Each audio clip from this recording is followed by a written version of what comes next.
हमें कोई घोड़ा ढूंढना होगा। घोड़े का मतलब मुराद है जवान, और मुराद को पूरा करना एक बड़ा काम है। कितना सफर और बाकी है?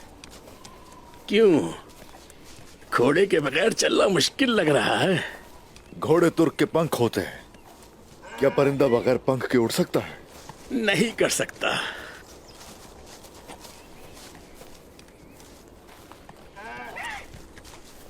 दुलदुल मरने वाली थी, वो अली के बगैर सांस नहीं लेती थी, अली भी उसके बगैर नहीं चलते थे। जानता हूं मैं कि हम अली के पैरों की खाक भी नहीं है।